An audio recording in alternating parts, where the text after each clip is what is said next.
Hello, Dave, Hammond Motorsports. Want to take a few minutes and talk about the lower A arms and what to look for in an A arm and why. This here is a 78 to 87 Monte Carlo frame. I have got some videos on YouTube under Hammond Motorsports named Race Logics that talks about these frames, what to look for and stuff. When you're buying reproduction A-frames, you want to get what we call the premium lower A-arms. How to tell the premium is, you see right here, it's a machined hole. If they're not a premium, right here, you can see where there's a lip. Now that lip is how they did it in OEM, but there are some out there that are a cheaper A-frame that are like that. And if you look on my Facebook page here, you'll see where a lot of customers will have their new A-frames and they'll take a rod like this, run it through their bushings, and it's up here like that, out like that. So what we want to do is, if you can find an OEM A-frame and grandma hasn't ramped off in the ditch and wrecked the hell out of her car, I prefer to get the OEM ones out of a junkyard. But they're getting hard to come by. So the next best thing here is to get the premium style lowers. Now what's really cool about the premiums is where it's machined like this, we've really had a good success rate of installing our bushings, taking our chassis checker and running through there. They've been really good. But also, and some people might not want me to say this, but I don't give a damn, you can really manipulate these holes around a little bit. And yes, we can make the A-arm stroke further. Or actually what I should say is the A-arm doesn't move like that, it's the chassis, but you can manipulate the A-arm to move. And you can play with lead in your wheel placement as well. So you can really do a lot more things with these premium lowers. Now, one thing that I've talked about, and this is my first product video here doing like this, so bear with me there. I'm going to have some learning curves, and I'll probably redo this later on. But I take plumb bob kits, and you can see I have them on my website, and I plumb bob off these holes. What I have found on the Metrics and the Chevelles, that these lower A-frame holes are pretty damn good on the front cross member. These back here, nah. But these here have been. And I plumb bob down, and then I have a plumb bob that hooks right here in the ball joint, so we can draw a straight line out this way and then measure from the line down to get the A-arms within spec. If you just put the cheap-ass A-arms in there and you don't measure that, what can happen is you can end up taking one of the wheels and moving it forward or back. And I've ran into it where it's moved the wheel out or in, so you need to really watch that. But the premiums or the OEMs are the way to go if you have to race this style of lower A-arm with being a OEM production style A-arm.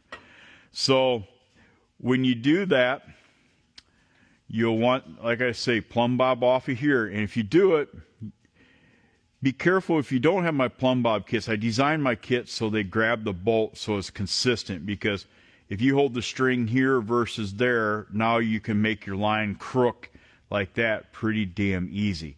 So, but anyway, just pay attention that we have a reference point from the lower to lower straight across down to our ball joint on both.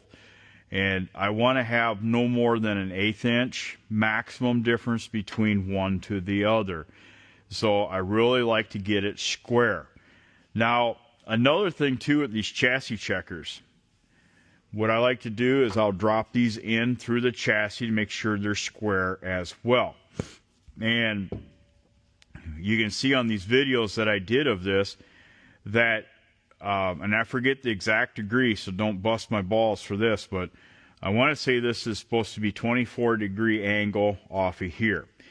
And this particular stub here was like 22 on this side, and this one was 24, or vice versa. I don't remember exactly, but you can see where we had to go in here, cut all this out, really move these holes around to get our A-frame placement correctly.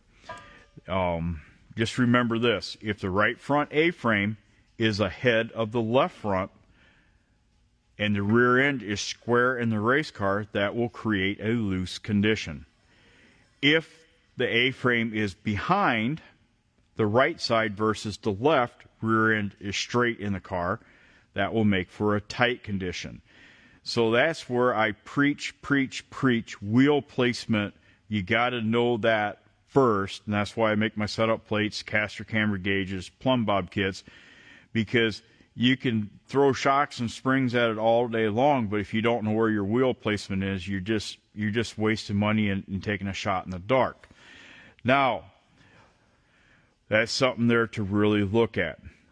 And like I say, we can come in here, and we can massage these holes around a little bit, and we can actually get the chassis to move more and get more compression in that right front if you want. So, but the premiums, these are ones that we sell. I do not have a rubber bushing for these. So for you guys that are running the hobby stock that requires a rubber bushing, I don't have a bushing. I don't know where to get one at because the center hole is not the right size. I am not spending the time to bore the bushing out for you, and I don't want to send out something that can be a real pain in the ass. So if you guys probably have already got something that's better, that's great. But another thing with the premiums too, they're just a hell of a lot nicer. The springs fit in the buckets better, so it's a great piece to have. I do have these at HammondMotorsports.com for the Chevelles, Metrics, left and right hand sides. So anyway, I just wanted to touch on that, and I say please go to my YouTube channel, really subscribe to that. I have got close to 400 videos on there, maybe more, and a lot of them are technical videos. So another thing too I'll touch with while we're doing this, while you're working on your cars and you want to square your steering up before you do any of this,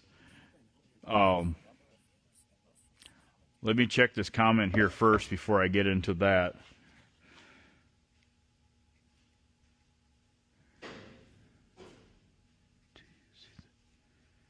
Do I sell the bushing? The bushings, I can sell the ones that are the steel on steel. I really like the AFCO one, that steel on steel, the best.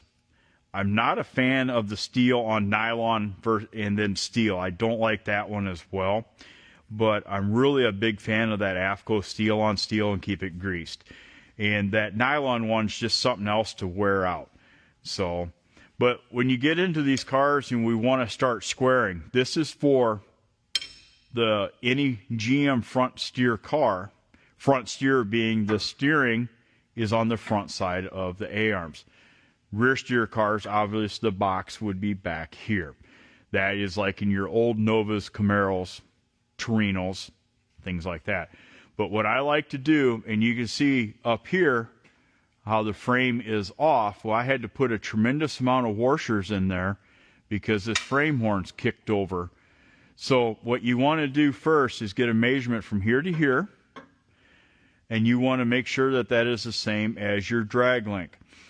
If this and this are not square, I don't give a damn. When you go to exit, it's not square. You're going to have one arm this way or one arm that way versus the other.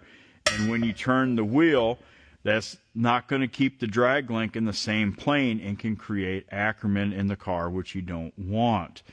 So really important to do whatever it takes. Sometimes we got to come in here at the Ziz wheel and cut the frame. and then I generally leave it attached here, and on the top push it in, re-weld it, or like I say here, you can see the washers that I want to say that's probably close to 3/8 of an inch of shim to get these dimensions correct. Another thing that probably will ruffle a bunch of feathers, but I am a firm believer in drag link. If you got a Metric, use a Metric drag link. Got a Chevelle, use a Chevelle drag link. If we start using the 1049 Camaro, then this points to these are off. Then we start really manipulating the tire rod points.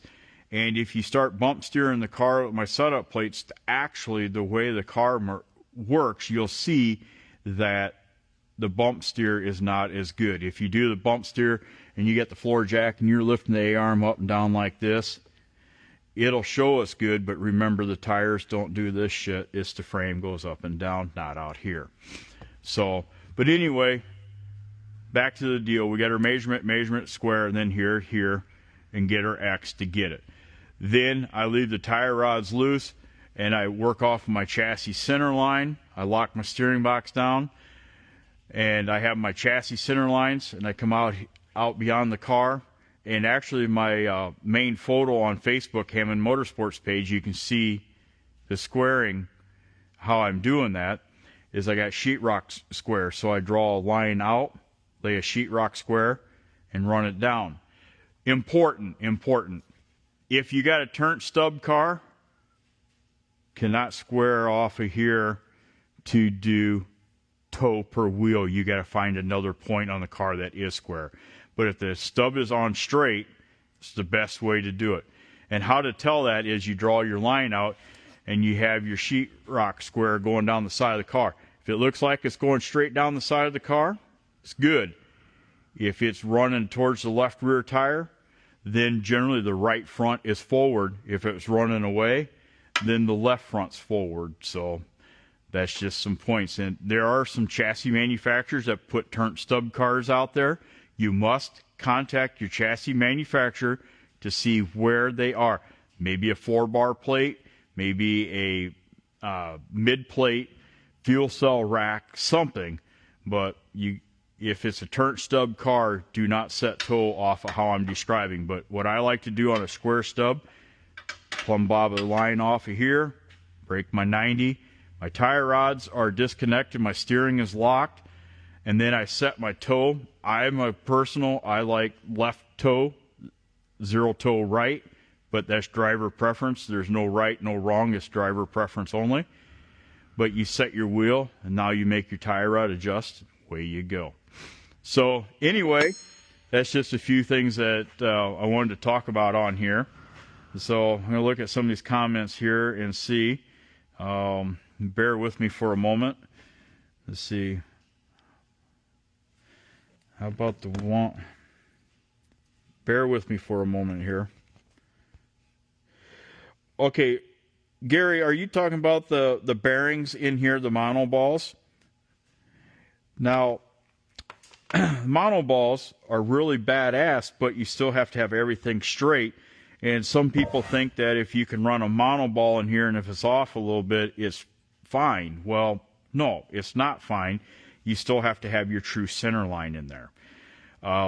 If you could run a monoball, a lot of sanctioning bodies have outlawed that. I would run a monoball in a heartbeat, and I would use one that is an FK COM12T. FK, American made. This COM12 is a 3/4 monoball. The T is for Teflon. Use Teflon so you don't have to grease it.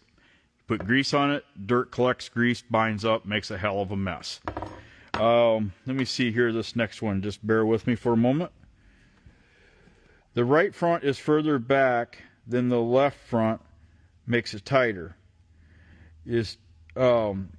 Well, it can be tighter. It'll be tighter all the way around if it's the right front is back. Now, and that's only if the rear end is in the car square. If we start squaring our wheelbase to our front and our front's off, then it becomes a different animal. If the right front is back and the rear end is square, you got squared wheelbase, then it's going to make it so damn loose, you'll about spin out going straight. If the right front is forward, then you pull the rear end forward, then it's going to make it so damn tight you'll never be able to turn the car. So, but that's some things that you need to look at. And really, what I see a lot of times on these cars is people simply overlook the simple fundamentals of the car, and they're fighting problems. And it's just take your time and measure your stuff out and get things right. So, and if you can, if your rules allow it, run a good power steering box. Don't be using a cheap OEM box with the quickener unless that's the only thing the rules allow. Just run a good box.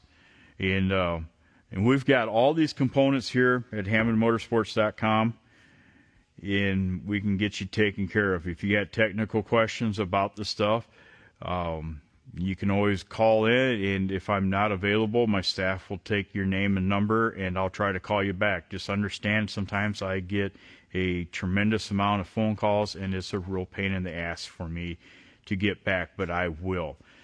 But I hope that this helps some people. And like I say, this is really my first video about wanting to do products. This is something that I'm going to be doing from now on. And I'm not going to have no set time period of when. I'm just going to go live and do it. So I hope that this helps everybody involved. I really appreciate it. And I've seen we've had upwards to 150 people on here right now. That's really cool. Please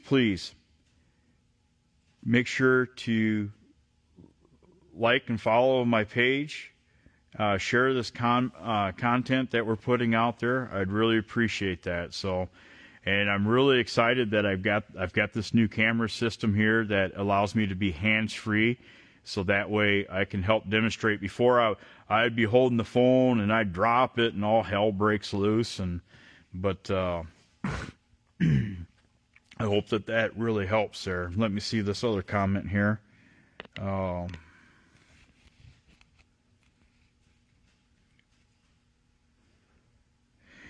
Okay, steering.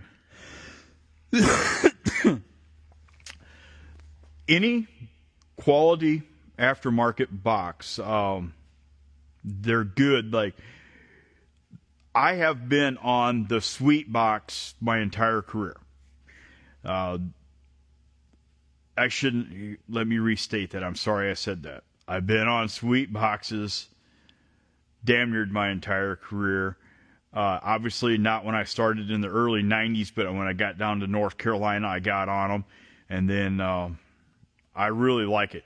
Now, the 6-to-1 box is kind of quick. If you're a beginner driver, I'd say go to the 8-to-1 box. But if you have got some experience, the 6-to-1 box is really good. And I like the valving in it to be a little, make it so it's stiffer to turn. The stiffer the steering wheel is to turn like this, the better feel back you have in your wheels. If you have a steering box with so much assist in it that you literally can just drive it like this, you have absolutely no feel in the front tires of the car, which is going to make it harder to diagnose your problems. So, but of all the boxes out there,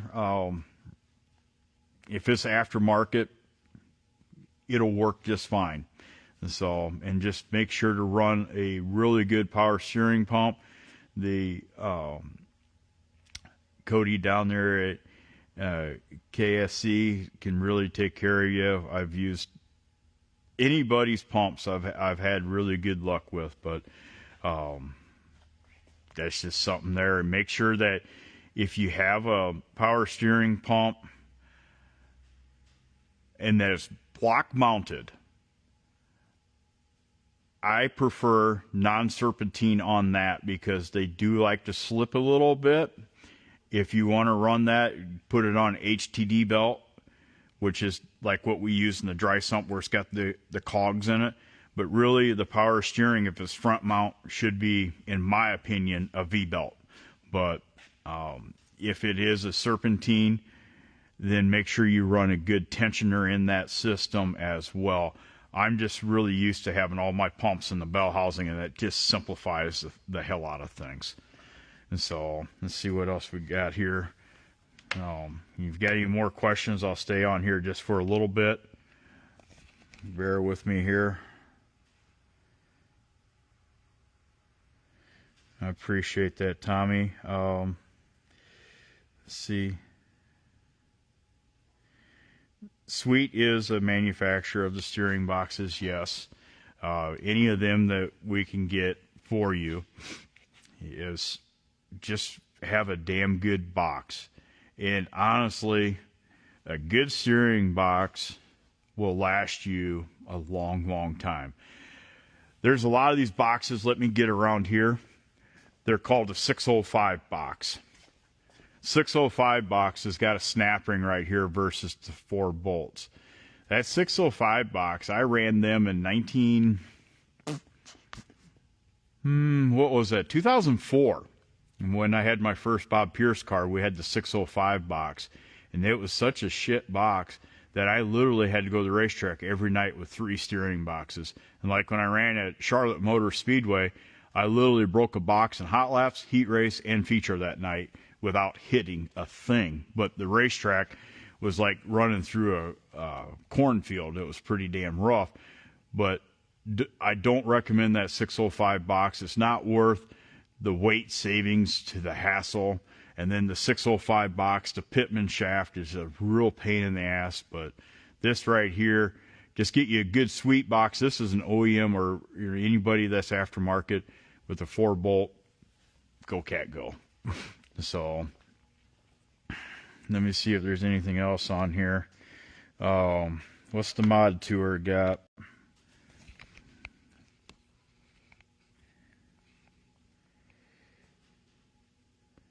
Easy way to check +1 lowers. Well, if your rules don't allow it, just simply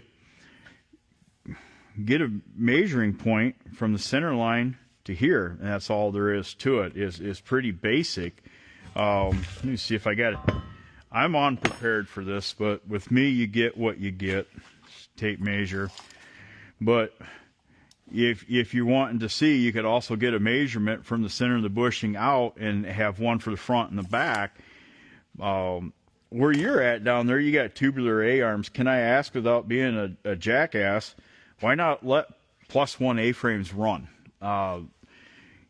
I'm pretty sure, like your deal there, you've got a lot of the cars in your area that can run them. Or am I misunderstanding what you're saying? And please, I'm not trying to be a jackass. I'm just asking here. But +1 lowers are pretty awesome in the open modified cars. That's all I would run. And the tubulars are so much better. Kaiser makes a phenomenal lower A-arm. And then on the Kaiser +1s or Kaiser standards, I do run a monoball in them, because then on the tubular with the monoball, if the monoball takes a crap, you take a snap ring out, change the monoball. If it's the Heim joint and the Heim joint wears out, now you're messed up. Let's see here what you got. God, give me a moment here. Getting old sucks. Damn vision's going to hell on me here. Let's see. They are allowed to run +1s. Easiest way to check at the track during tech. Well, the easiest way to check at the track for tech would be, again, get a measurement from center to here on both front and back. That's going to be your easiest way to do it. I'm sure somebody can make a tool for it, but that's how I would do it.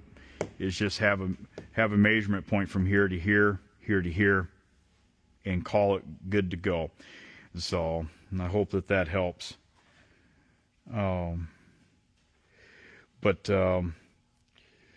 That modified tour, you guys got some pretty awesome races in that deal. So, but anyway,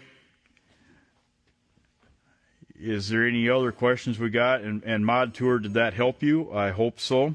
if not, you know, please comment back on here, and I will definitely try to help you the best that I can. So, but anyway, if not, I'm going to call it a night. I got to get ready here. We're getting set up out here right in the shop. We're going to have Race Logic's chassis schools here this weekend. It'd be a hell of a good class. We got Damon, Dow, and Murdy coming, Ben Baker from AFCO, Tim Morgan from Spring Pro with this right here, guys. I'm going to walk away from, oh shit, hold on a second. With me, you get the real deal. My new camera, I got to stay close to the phone, otherwise it drops. But we got Tim Morgan coming up to explain this right here. This is the new deal. Spring rate of your tires. So Tim let me bring this back home with me after the Cars Auto Racing show. We got Kate Dillon from Cars Auto Racing. Crate Insider will be here. Damn it, the Mid-State Engines is going to be here. Wade Cross from FX Shocks will be here.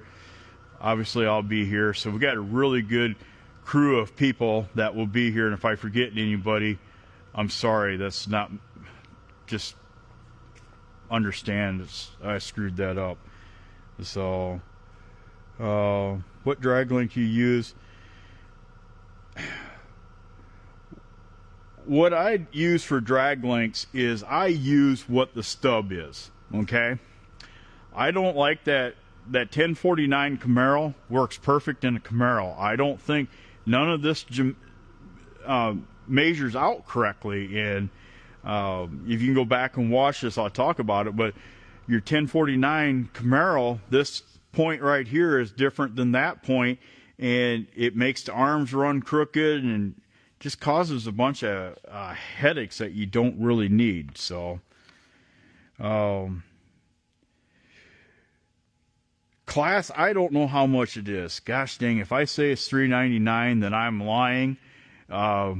Yes, we've had people cancel out because they're scared of what the weatherman's saying. This is Iowa. Okay.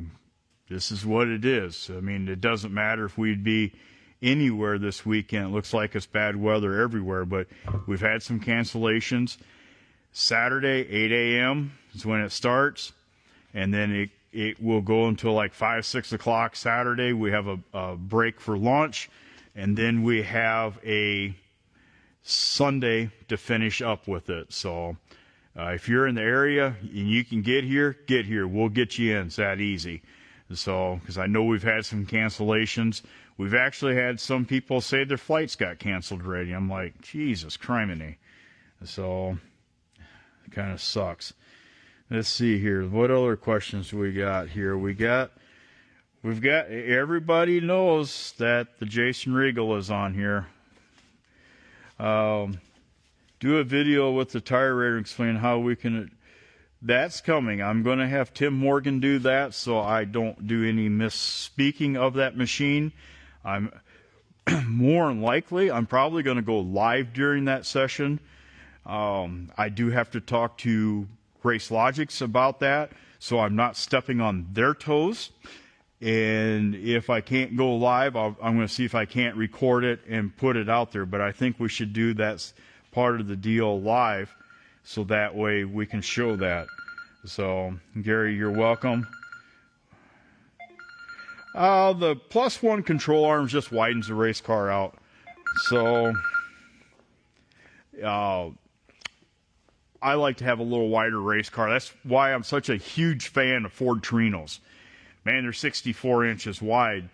Chevelle, it's all you can do to get 60 inches. The Metrics, if you got to use metric on metric everything, you're 58. So I like to have the wide front ends on them things. So, but anyway, is that like the tire? This is more of a, this machine here, Chris, is more for the average racer to use.